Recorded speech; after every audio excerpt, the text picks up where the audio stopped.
Bismillahirrahmanirrahim. Ladies and gentlemen, respected elders and members of the community. Today I stand before you not only as a proud Ismaili, but also as a witness to the strength and humility and unshakable commitment of one of our most revered leaders, Sayed Mansoor Naderi.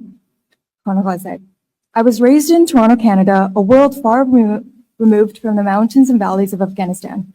In Canada, we are blessed with peace, security, access to our Jamahana, to religious literature, and to the constant guidance of Maulana Shah Karim al-Husseini and now Maulana Shah Rahim al-Husseini. For much of my life, this connection to my faith and the community was something I take for granted, something that was always accessible, always secure. But growing up, I would often hear stories from my parents and family, stories about a man named Sayed Mansoor Naderi.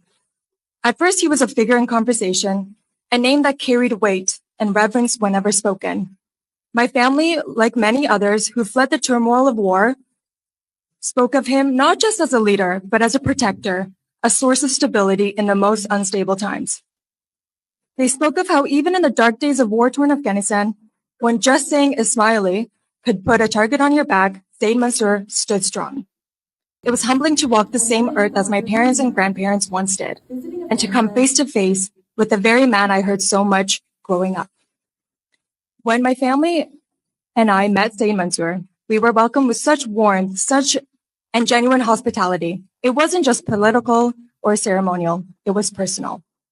The way he received us, the way he made time to speak with us, reminded me that leadership, at its core, is about service and humility. That moment made everything I'd heard real.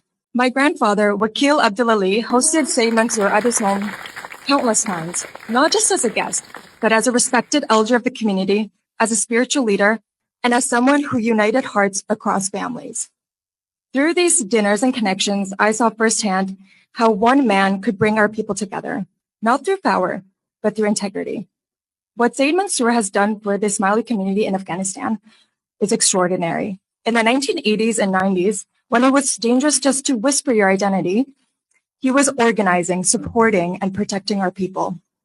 He helped preserve our faith, our dignity at a time when they were both under threat, from the war fields to the villages, from spiritual guidance to political representation. He stood as a pillar for Ismailis, someone people could trust, someone who worked tirelessly without seeking recognition. Even today, he continues to advocate for education, unity, and development for the Ismaili community in Afghanistan. He continues to uplift the voices of those who have long been marginalized, and he does so with compassion, with courage, and with vision. Sayed Mansoor represents something sacred, the bridge between the past and the future of the Ismaili people in Afghanistan. He is a living example of leadership rooted in faith, in service, and in love for the Jamaat. As someone who grew up in a first world society with every resource and comfort, it was humbling to witness the strength of our people in Afghanistan and the role Sayed Mansoor plays in keeping the strength alive. To Sayed Mansoor, Khanagha, I say thank you. Thank you for carrying us through the darkest times. Thank you for being a guardian when so many felt unguarded. And thank you for showing all of us, whether in Afghanistan, Canada, or anywhere else, what it truly means to serve the Jamaat.